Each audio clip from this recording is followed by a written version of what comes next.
Accra Lions entumi antibi afei other results by no ebi enie Dreams FC share 4 Lagos City team baako Hearts of Oak share 1 Samates entumi ante Karela game na maso 3.3 goals ekọ edema mo media matena fie ema brekum Chelsea be share ne kabako a eka mienu otimu baako Nations FC Dr. Chiaba mo bu ampa o yi papa ja league ya be me ya otena fie ma Pando out of Lions be share the 2 ne say Nations said ha bre be liga Pando out of Lions be da be share and a Vision share Kotoko 3-1 we say the sikoye now league table no the omokika kan de me ba be ni yi e wa ha e de amount maka cho say transfer league ni di akire nyane te ba ne say we do the official one de ye correct ne ye ho adwuma e de ma say na tie Bibiani Goldstars after 34 games womunya 63 points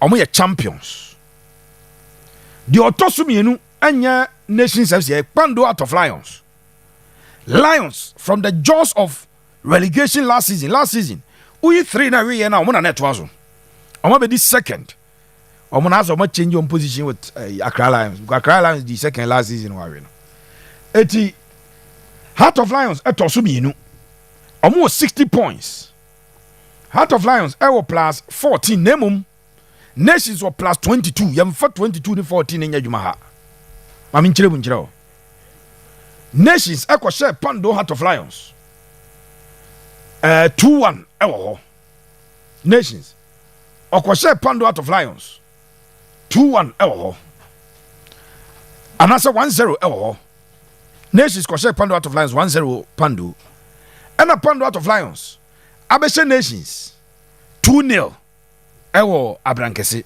so head to head a 2-1 on aggregate in favor of Lions in favor of Pando Out of Lions so Lions are second third Nations FC 60 points fourth Asante Kotoko 58 points fourth Asante Kotoko 58 points fifth Accra Folk 58 points Kotoko ne has Obia 58 points has ewo plus 14 goals Kotoko ewo plus 10 it is immaterial the goal difference between Kotoko and Hearts of Folk is immaterial Kotoko or share Hearts of Folk 1-0 ewo Babara Sports Stadium sa goal mu nyina mo kai abetamwa and Hearts of Folk you ko yes I mistake no mfa ko share then offer Accra game na ko 0-0 so aggregate scoreline between Kotoko and Accra Folk 1-0 in favor of Kotoko and so Asante Kotoko and a better 4th position na has about 5th sa ena etie ewo yanko yenim uram ewo the 6th position Dreams FC 6th position 52 points Samate 7th 51 points Mediama 8th 50 points 9th Bechem 47 Adriana 10th 47 Oko 11th Vision 45 Brekum Chelsea 12 44 Karela United 41 Odi 14th 15th Baseke Holy Stars 38 points Lagos Cities Accra Lions relegated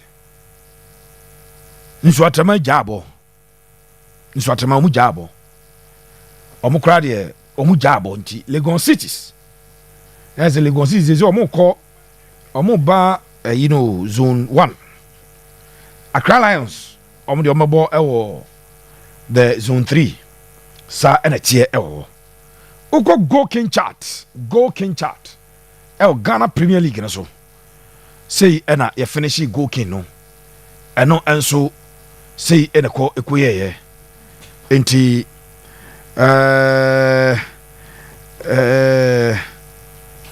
say ena goal king chart no enso ekoyeye ohwe teams a ewura mu goals dodo a eba league ni mu na top scorers chart Stephen Amankwara aji goal king 15 goals. Abatamu Atosuminu. On it, Pfizer Chewite 12-12. Samalata Kumi 11. Joseph Eso 11. Nana Pong Pando out of Lions 11. Kwampoku 9. Kamadin Mahmudu 8. Assist the Kurimomo and Chakinti. Yabe fansa. Say ena Ghana League ni nyina koko wie. Confirmation am dia ma ha no. Confirmation am dia ma no. Any league table bia obehu a Nations FC that second bia no mati. Any league table bia obehu bia Hansford kada Kotoko so bia o mati. Eti sa ena etie enso ewo. If you see any league table, the house abeto Kotoko sora wrong. League table day Pando out of Lions Nations say lead your wrong. Correct one na maye ediama wa hano. And this is the league table as the GFE ebe publish any ediama on. Kabiru atenase na ene uram ewo Bibiani a eho na Nigeria nyina wo. Bibiani Goldstars champions. Bibiani Goldstars champions of the Ghana Premier League. So we'll go to Bibiani. Omu goals no mo share nyina ebeyi ediama. Then all the videos of their celebration and jubilation. And so ewa ha. Ye pay ho djuma ede ama ewo yen kasa fidie no so. Ti Bibiani Goldstars. Nanka Kotoko pe Goldstars players mienu. But the idea Charles Jemvi Kamara na ko Champions League. Abrante did the Foster J or a former player at the Ma Caris Academy. Lord Poku Titimu no. Caris player no. One no kwa Champions League sana. Untimi nkotono. Eti Adabraka nyadi ombeton. I can tell you this on authority say nyadia one ombeton. So all the goals, all the jubilations, all the celebrations I baso ewo Bibiani dance park no. Ebe ho djuma e de amount. Kabiru, Goldstars are champions of the Ghana Premier League. One aji ye league no ede asi omonaiso. Pepe Medasi. Goldstars aji league and omu deserved winners. There's no better team or deserved league team my friend Bibiani Goldstars. Because this is another Ghana Premier League Yabo weeks in Ebono. The Bibiani Goldstars were better top and also better summit of the league in 19 times this season. It means what is everything will be the ordinary what this row more times. Asante Kotoko 4, Nations FC 4, Heart of Lions 4. Uka umide ina abuma 12, and do team my friend Bibiani Goldstars there, which means omo deserved winners. And Mesha se abo abaso amebo coach I friend from Poman so abaso. Say Beka ya last season, nothing Poman so bofakota no. Ono mo ya misunderstanding kaka na omuja ne kwan. Na Michael say the late Michael say na what team my friend Goldstars. Na Goldstars ho che no. E na omoma Michael say ekoye no mkofa papa ya friend from Poman so buy. Oba in the first time was Abanja friend Gideon Anaba. Or the neighbor so stabilize each other and team my friend Goldstars. Or the neighbor later no mode Abanja friend visit that thing abeka ho. But omo ntimi answer vo the defensive woes of team my friend Bibiani Goldstars. Season we the season as ya na call team my friend no bofakota no biom ekofa omo players. And the first player of Emmanuel Kobe goalkeeper.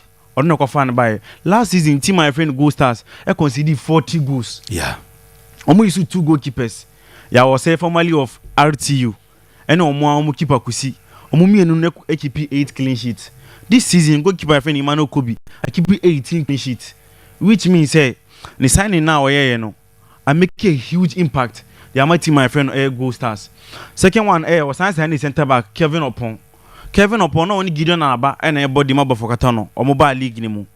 And on one abe 2 Gideon Anaba ebai. This season no beje this PP. Goldstars for Katano 7 if you 2 center backs you want aba. Gideon Anaba 4 goals. Kevin Opon 3 and Kevin Opoi or bench Vicente Atenga. A show the kind of quality I play you. Into a house bium coach in the signing as I make impact. 2 central defenders. Mama coach no 7 goals. Yanko Abranche friend Samuel Atakumi last season. No team my friend no Karela. And last season team my friend Bibiani Goldstars now almost 11 goals. Omo share 11 goals. Omo forwards no. Yes. Team na share 11. Omo concede 40. Into mo we season with -1. And this season player ba ko pay coach ni ko for buy no. Ono nko a share 11 goals di ama team no. Which means another time coach no sign no as I making impact the ama team no. Okay. So until we about abaso the first point of and I said baby I medical about abaso na coach I friend from Pomanso. And the signings no yeah. Yes. Impactful signings. Impact. The oba ebiano at the impact. Solve a certain problem with the mamu. Yeah. So medical about mo abaso na mabo I branch friend attack me abaso. Last season Karela obon home even though some numbers didn't do her but we all thought say it was a fluke and Oba Goldstars no Oba be ball in place of an branch friend Alex Asso. Last season, Alex Axon Mugo King and as a top scorer with 9 goals. Not this season. What me abe shouting up? A branch of Charles Game Kamara with Omuina Ronald Fimpo. Wabe shouting Omuina up and ne on the starter the team my friend Bibiani Goldstars. And on this every beer than Abasobody. Share goalkeeper friend Emmanuel Kubia. Last season, I make a more and I say it was all yard but hype known drew. Obeshe mu Goldstars. We all saw difference. We all saw the difference in big matches. About this season, he was the difference between the team and the opposition side. Anytime Bia he step up for the team, but try the final phase of defense or more defense now or no neba no be one amomo. And this season, we coaching if you are or no so ni player about one person me born abaso our team my friend Bibiani Goldstars. Goldstars in Yashi this abaso bonkwa. Said I make no. Omo deserve league chin bia. There's no team that come close. This season, the only team team my friend Nations FC unwe juma pa a team my friend Goldstars. Ono kwani team Nations FC one year the better of ono this season. Or share no. And I was signing the board draw. It means say or deserve winner. Across the book or share across the book or share team my friend Lions or share Asante Kotoko. Yeah. Today be na omo here and team my friend no Nations FC and I say team my friend Bibiani Goldstars omo deserve applause. Last season na America no Prince Kwabena Wuso one of our top strikers every team no. Yes. Abrante my friend Yaya Dramani oba across the book. Abrante friend Samuel Amufa which last season about 19 games as a centre back my team my friend no Goldstars ono so free ho Ampem da Costa every team no mu Emmanuel Odai enso free team no mu hwe the kind of players omo free mu no kofa team players omo free division 1 ebai it shows say coach Pepe or deserve accolades bia or deserve bia no bi na me bufu omo kakra time ayi omo game back wa omo ne Kotoko bowie no ebi museum pam no na msina se Goldstars anye league na who Goldstars one eza oji league senye brand e bonana Kotoko ne has ehunu mo ho ano a one eza oji league na coach or the improvement such massive improvement about team assume he doesn't win the league say empam no na ho na akofa no ba beji league na dia ma adwuma from Pomanso aye no okay from the start of the season makasa say oh pe Ghanaian coaches o mo improve from Pomanso the most improved Ghanaian coach even with the post-match and the pre-match interviews. Yes. First, you know, from Pomanso be Kotoko who bisa na sama nyame be boa nyame be ye nyame be ye. Today he talks tactics. Sure. And no numre Goldstars for release video back they were in the dressing room call Brekum Chelsea no. And how after first half or address him right and tactically what some of the players be any there or pass or the counter. I mean he has improved so much and or the omu team na lead omu to a historic victory. Yes. Udim say Western North region. Say what na Samates wo. Yes. And Goldstars wo. In the last 2 seasons. 2 seasons. Omunaji. League ni nyina call Western North region. And funny enough, teams ni nyina almost trying to over Western region there. Yes. 3 ni nyina.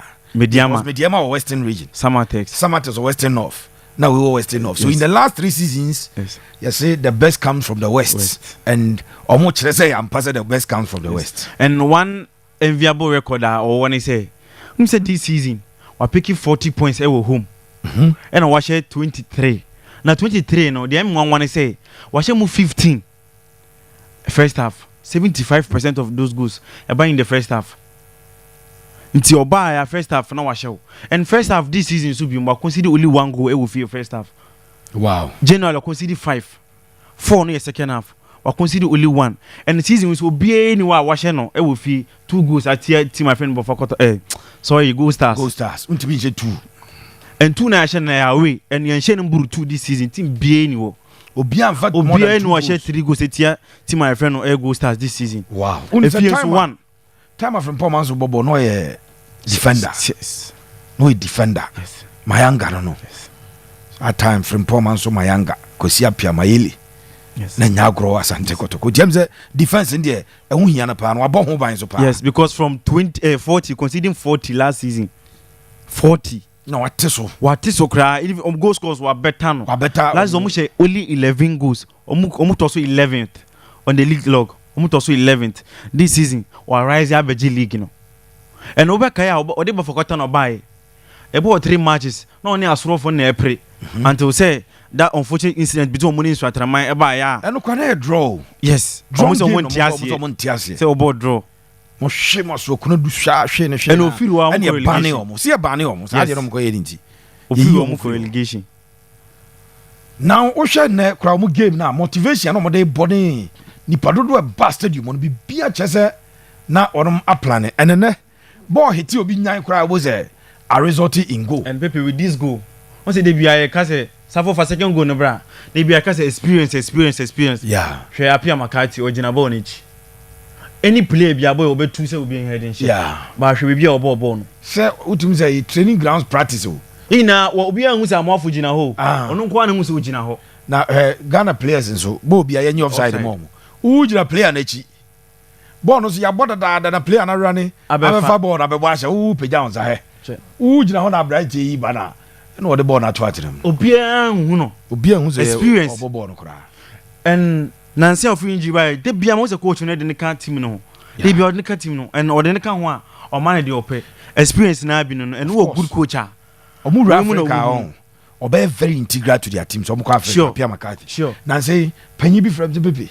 Mo de mo benana penka mo nana penka mo no mo nkofo bi ti say Makati ma. Experience. I'm break channels and lanes with his passing. Serious. And any je wo hore de so for my anhwe ni je na ekoso ewo dance park no. Any je ekoso dance park nya ni je ketwa.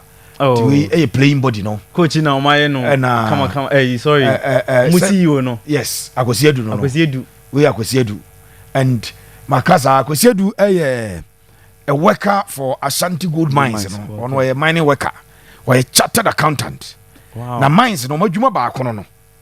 Na mines no edna kwatoa no say onhwe so.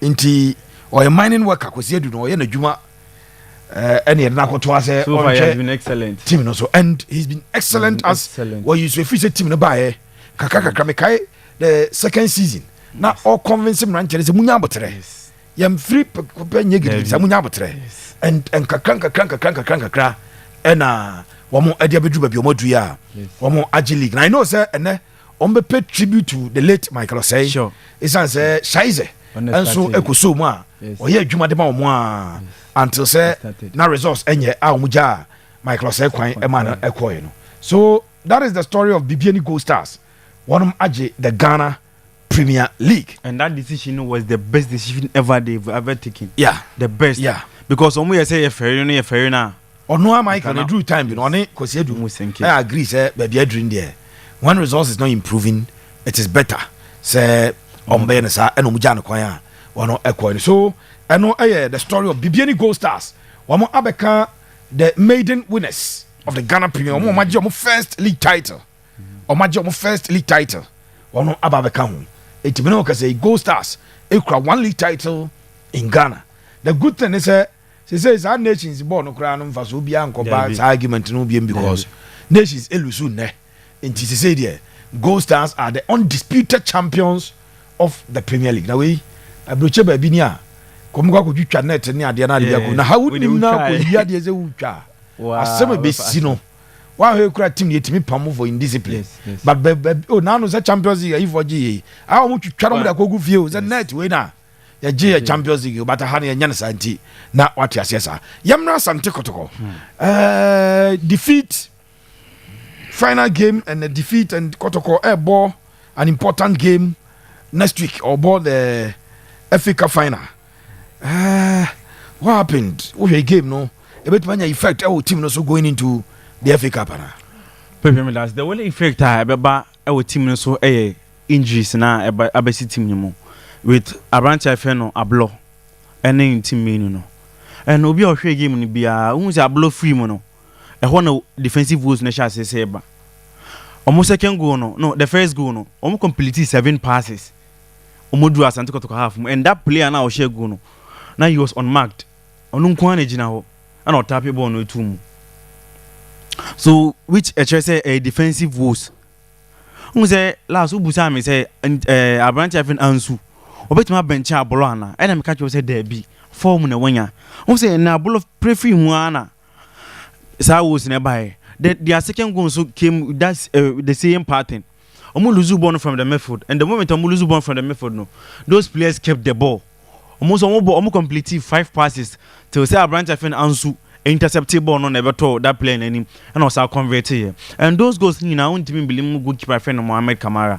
because it was defensive woes and goalkeeper no mistake and those scenarios about 2 goalkeeper na nipa keepers back come you be na betima save those kind of situations so na goalkeeper baby no betima blame na man ye team no I will say coach no who say a player friend Samba onye number 6 also boni one natural position and yes our affected team no and na time abolo perfume no or they just believe na I thought say or the believe ball the usual position as number 6 no but my believe ko gina center back na Samba ejina mfimfin ho against Dreams me can say Dreams na abolo Samba echifa omoso no Dreams players no na omunye tactically enough and I say technically are not technically good intina ochifa omoso no. And from that day, Mediama, we all saw how he fared under another against Mediama, and against these young lads, we all saw how they deal with him and how they dealt with him. So high time I was a coach and who say these games and I said Kotoko no, we don't joke with this kind of points. You don't take risk like this. Player no a center back unimbo, yes unimbo. Nya afena Samba best you say they see boss center back no woni mboye those coaches now omo abucha omo ye bi no omo nya man nto say once in a while obi say Jose Mourinho or the player friend no Pepe ebegina number 6 against Barcelona kwa na wayesa even the first season and I say the first match against Barcelona we na adwin say obi ma bo mo share 5 if you wanna we na adwin say there be say o the Pepe ba be ka defense midfield no ho no na man showed in the midfield. Mekai say David Luiz Jose Mourinho ya de ne bi at Chelsea but nya de na consistent so what about Dreams say we what about Mediama when we say against Mediama they expose Samba we also how they expose Samba and Nebium we na akobo and as the Samba sa akobo 6 against this young glass and you answer him say nkola we ade ba kom ya de on pa possessive play any interpositional play we anymore almost rotate a lot so when you defensive midfielder who dey go see they will beat you and then no goes now and already another proper midfielder he would have secured something that second goal now Asante Kotoko losing and on the whole and on the ball from the midfield omoje na ansunsu ebe intercept ma mo de share so it's high time my coach I friend Karim Zito ohun say ade ameye na emfa anye say woni number 6 who Asante friend team menu obetima ball Chejwa me na betima ball Justice Billy betima ball one of the best at number 6 Okruma Justice Billy and obetina 6 he will compete for one of the best if not the best in this country who was Samuel Tinedu who was one of the best at number 6 last season. Why are you not using those players? Not still what they are branch friend Samba able. Meanwhile, Costello against Mediama Costello and there was a man Costello who match against Golden Kicks or FA Cup final. And man say Golden Kicks here, Omoyankwala.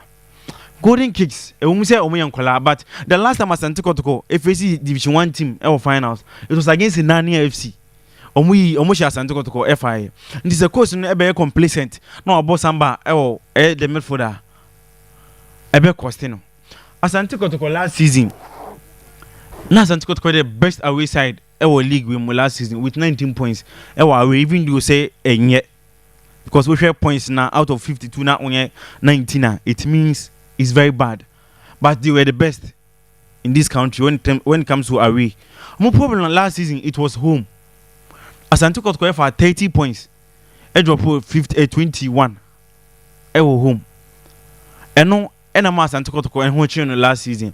But this season, I didn't know attend Asante Kotoko. And then, if my memory set me right, we're the 9th timer. And I said 9th consecutive away matches Asante Kotoko are yet to win a game. Which is unlike a team like Asante Kotoko.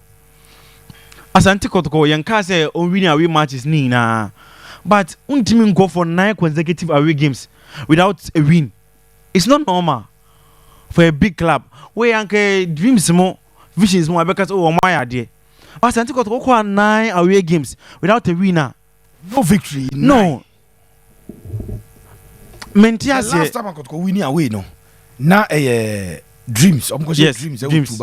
And no. Asante Kotoko winning away game, which is very poor. Last season their strength was away, but this season as a Abutu, it's not nice at all for a team like Asante Kotoko.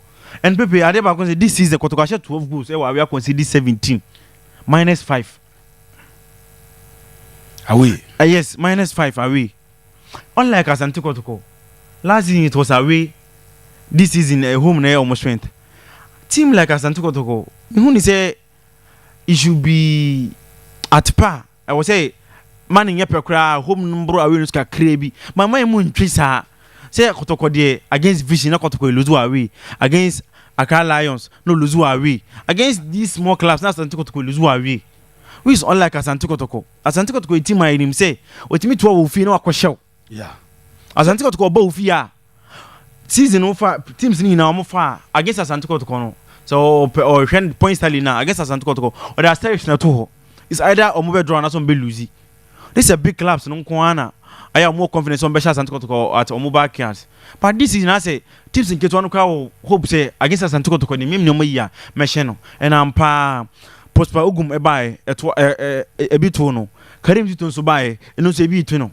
Akoye say ade a omo nyanya no hodu. Because Zito catch say away in no share Asante Kotoko matches. Yeah. And he share matches. And the last match of catch say share no against Accra Lions it was away. Yeah. And I will lose here. So now I say one those mistakes now cost you no. Because we share Accra Lions are only visions.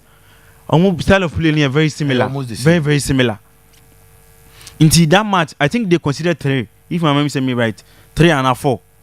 And then almost I consider 3. And then someone consider 3. Nations special 2, no consider 3. And mistakes no. They second goal they lost the ball from the midfield. And then so the same thing happening. So I don't know what they are doing, but also more so because OJ Confederations and as OJ FA Cup now, Oko Africa. Yeah. And Oko Africa time we knew after Africa was have a ball league. He na say that Oko Africa unya time rest beside the ball league. In himself be affected and this season I can affect team my friend media home. So if they really want to make an impact, our next season league man I say our Africa now more corner. I will say omu yenye mo ba ku and coaching so said them can samba any position number 6 no. And it's as Macan say so when number 6 for no mpel mo. Omo nto number 6 man. Omo go bebre kwa just believe about wetin fa say mpel mo nyina 6 because samba improvise sabe nano akwa bi dem be kun wo me page no so say top coaches and they change player position na top coach bi amfa John Terry ango bona. How often now we top coach is a coach John Terry no bi amfa ango bona man but not head ball ba Chelsea hu chire ni bia bo John Terry no head two year coach na ango bona no we ya nya sa hu chire wa in certain games we may improvise but you don't improvise when you can solve it permanently and they can solve it if coach ni finish a branch performance no wo a chire ho no mpa and I say omo mo mfimfini no mpa omo a omo mo nto sesi man your quality number 6 be bre with Kruma be quality and we improvise a top center back this is the open yeah pe 2 center backs in the league akọ top so be the better number 1 no eti better no say nipa no you the position is out the ko be before and the problem they say after say about dreams no media mo expose no and then so almost I expose no yeah so I guess media must expose na top midfielders biano. Ombe Esposino. Yanko Hearts of Oak I finish on same number of points with Asante Kotoko. And Abubakar Watara say we na must be nyade no. Kotoko no kra nya say. Enti Yaman ntwa jumaso. I think he wants to prove a point to the hierarchy of Hearts of Oak that he is still capable of rescuing them. Obekai last or Kasai, the main point in say last season, now or more way, and this season they will be or moduno. Into more money time, a work in progress, and he's still the man to take them to the glory land. Last season, okay, the kind of signings now here now me who say also my a lot of goals. But the only thing now, and I said the only signing now, or impact our team no, goalkeeper friend Benjamin Asari, because Benjamin Asari, on last season on your 17 clean sheet, our league nimu, Edema, team my friend no Olympics. But now we share number of matches about 33 matches last season, and on your 17 no. This season about only 28, and our 63%, and I say clean sheet who the average and I say reach now 63%, which is better than last season. Nti Abubakar Watara signing is away no. E won kwa na obeka say wayade and e won so ni baby potia as o ma solve it. You be share has per year. But him say still has average a goal per game. Even though munya 3 goals and you be an share. But still 32 goals in 34 games. Which was the same problem. What is 3 in free man? Goals and Kasa has a share na fee no. 29 goals in 34 games. Same as last season. Yeah. 29 goals. They are not averaging a goal per game. What about 34 games? I could see they make because last season I see you know, my attackers are almost goals. As a mob watching a buy with 11 goals. Shankiki buy with 7 goals. Kabina watching buy with 8 goals. Into these 3 players plus Hamza Isa order dano. Into winti min kanche say players no move for ni obi ati me lose from preko pesa. It means something is wrong somewhere. Anka ba ko pe na lose from say be ka che feeling say on man no homene so. Na ne modern more from. But omu ina ko esa and this player free or they free Tamale City by January transfer window no.